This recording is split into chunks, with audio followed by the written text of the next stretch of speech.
أعوذ بالله من الشيطان الرجيم بسم الله الرحمن الرحيم الله أكبر السلام عليكم ورحمة الله وبركاته إن الحمد لله نحمده ونستعينه ونستغفره ونعوذ بالله من شرور أنفسنا ومن سيئات أعمالنا من يهد الله فلا مضل له وما يضلل فلا هادي له. Kaum muslimin wal muslimat rahimakumullah. Marilah kita untuk bersama-sama belajar di konten saya ini. Belajarnya secara sharing. Mudah-mudahan menjadi tambahan masukan ilmu yang bermanfaat. Amin ya Allah ya Rabbal alamin.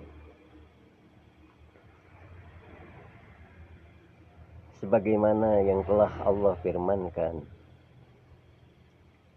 A'udzu billahi minasy syaithanir rajim. Bismillahirrahmanirrahim. Wattaqullaha wa yu'allimukumullah. Wattaqullaha wa yu'allimukumullah.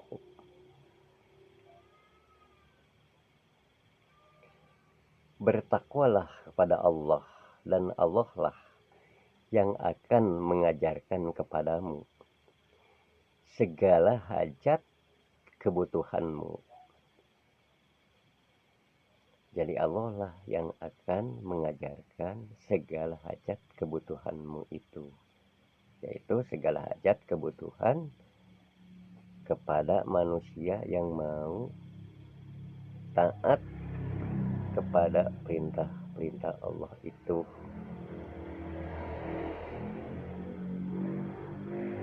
Saya akan melanjutkan firman Allah yang lainnya. A'udzu billahi minasyaitonir rajim. Bismillahirrahmanirrahim. Man 'amila ma 'alima warasahullahu ilma ma lam ya'lam. Barang siapa yang mengamalkan apa-apa yang diketahui, maka Allah akan mewariskan kepadanya pengetahuan apa-apa yang belum ia ketahui. Jadi kalau kita mengamalkan apa-apa yang kita ketahui ini kepada hamba-hamba Allah yang lainnya, mengajarkan pemahaman, pengertian, ilmu pengetahuan, kemudian kita mengajarkannya kepada orang lain, ya. Nah, nanti selanjutnya Allah akan mewariskan ilmu yang belum ia ketahui. Nah, itulah pemahamannya. Kemudian saya akan melanjutkan lagi kepada sabda Rasulullah, yaitu Nabi Muhammad SAW. Beliau telah bersabda, al-ilmu amama al-amali wal amalu tabi'uhu. Ilmu itu ada di depan amal ibadah. Jadi ilmu itu sebagai pembimbing tata cara di dalam beribadah.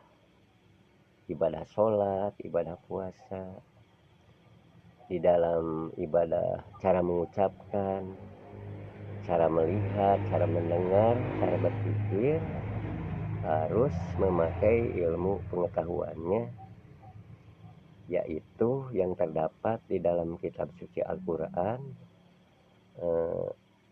tata caranya, dan yang terdapat di dalam Al-Hadis, yaitu di dalam contoh Rasul.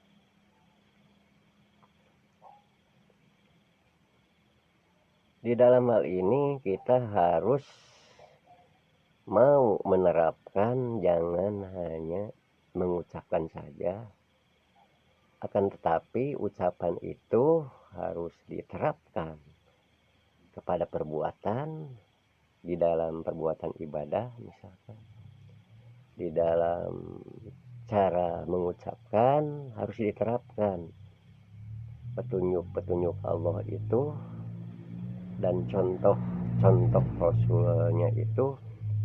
Kita ini harus mau menghubungkan dan menerapkannya pada perbuatan kita sehari-hari, baik di dalam perbuatan, di dalam ucapan. Tentu mengucapkannya harus dengan kata-kata yang baik, ya.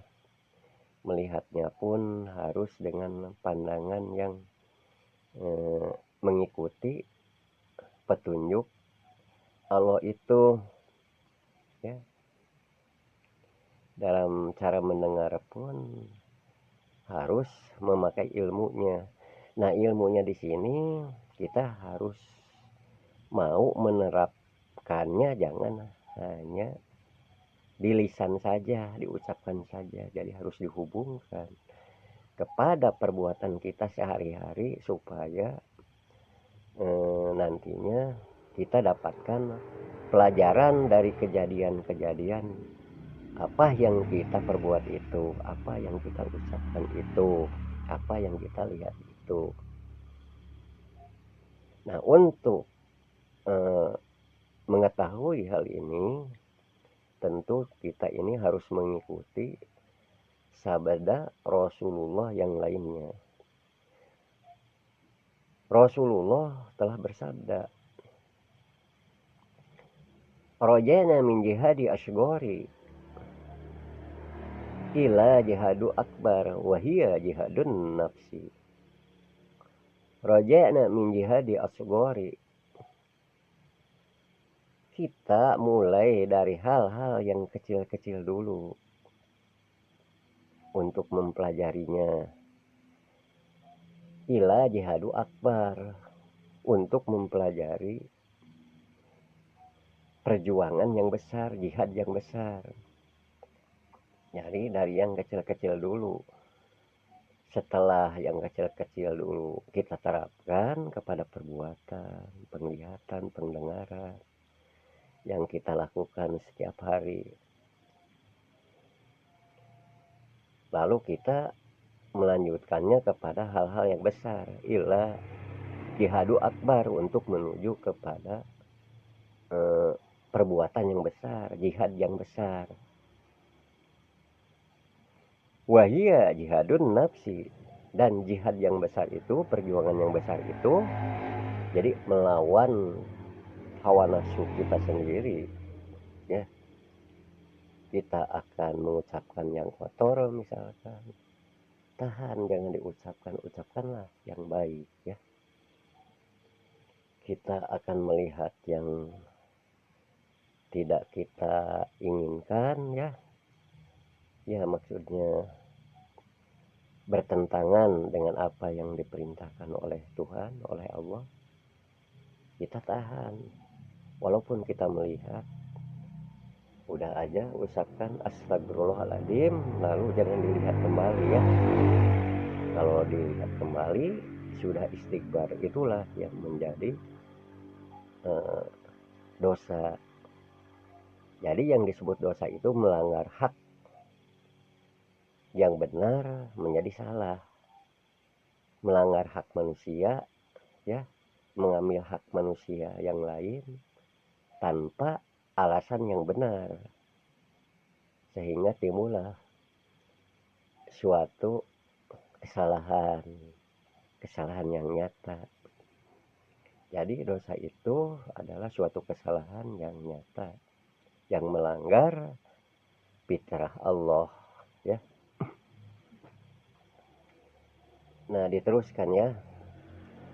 Jadi kita mulai dari hal-hal yang kecil dulu, supaya hal-hal yang besar kita insya Allah akan menguasainya, ya.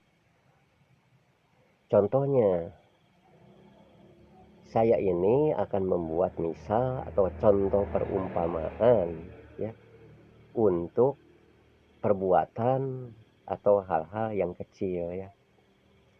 Misalkan kalau ada batu di jalan ya, kita harus mau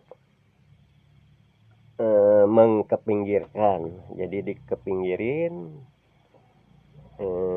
supaya batu itu dikepinggirin, mudah-mudahan menjadi manfaat untuk kita ataupun untuk orang yang lain yang melewat kepada jalan itu ya.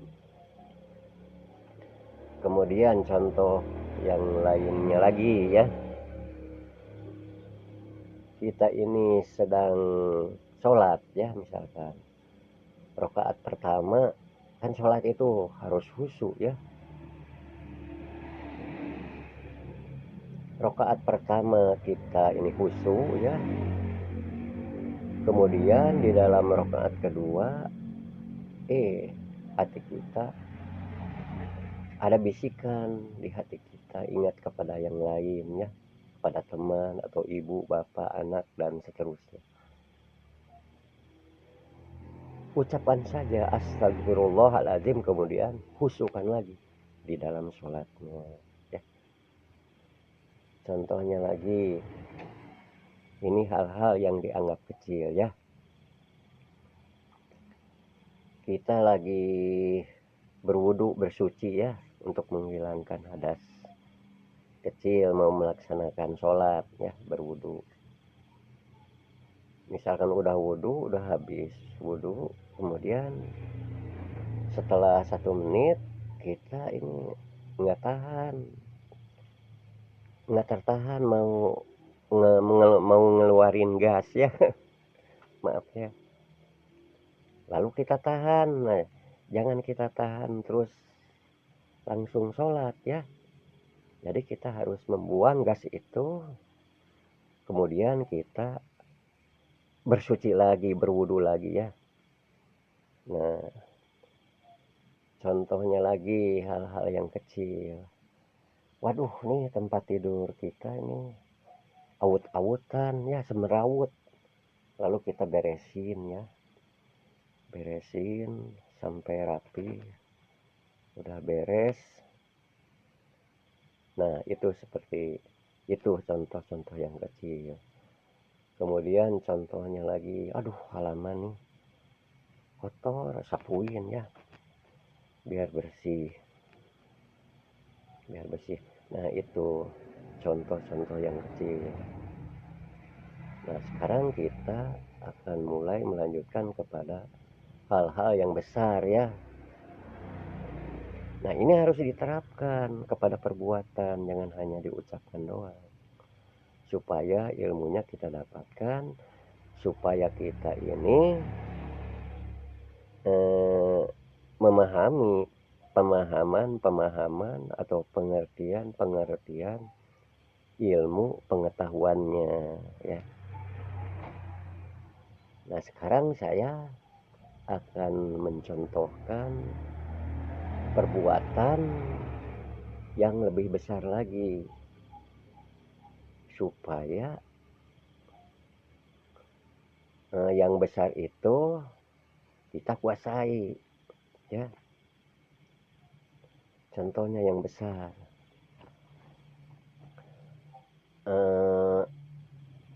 contohnya kalau ada orang yang mengobrolkan orang lain, yang menggosip ya,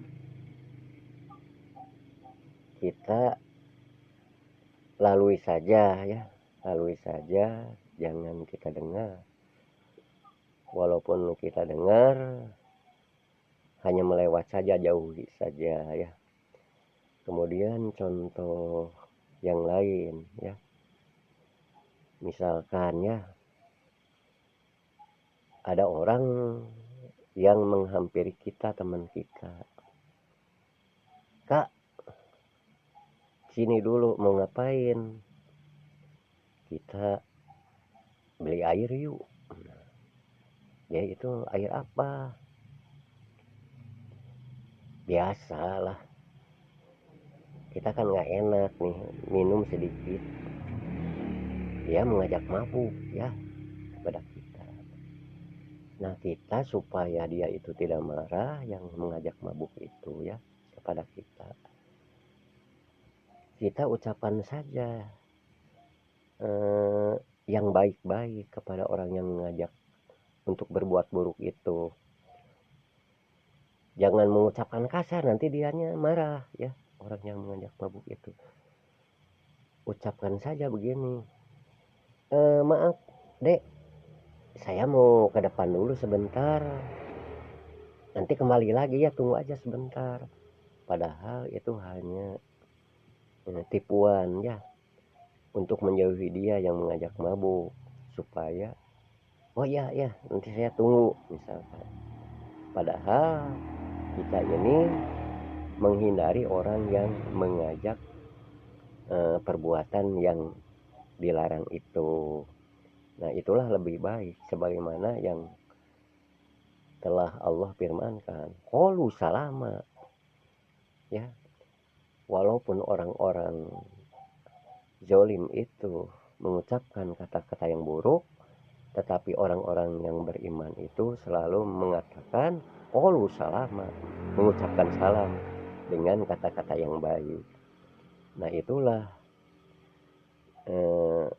contoh perbuatan-perbuatan yang besar, yang dianggap besar, karena itu dilarang oleh Allah sebagaimana yang telah Allah firmankan.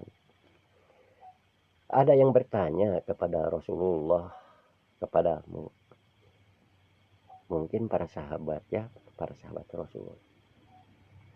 A'udzubillahi minasyaitonirrajim. Bismillahirrahmanirrahim. Yas'alunaka 'anil hamri wal maisir. Ada yang bertanya kepadamu, kepada Rasul, bagaimana tentang anil hamri, meminum hamar atau arak, wal maisiri, dan tentang berjudi. Rasulullah menjawab, ismun kabir, itu adalah ismun, dosa kabir, dosa besar. Allah telah melarangnya. Allah telah melarangnya. Nah itulah ya. Nah dilanjutkan tadi ya, kita untuk menghindari orang-orang yang mengajak kita kepada perbuatan keji ataupun dosa. Kalau hamba-hamba Allah yang baik itu selalu mengucapkan salam, kata-kata yang baik terhadap orang-orang zalim itu, agar mereka itu tidak marah ya kepada kita. Alhamdulillah, kiranya tausiahan yang bersifat sharing ini dicukupkan dulu sampai di sini. Insya Allah di lain kesempatan kita akan menghubungkannya kembali. Walhamdulillah, wassalamualaikum warahmatullahi wabarakatuh.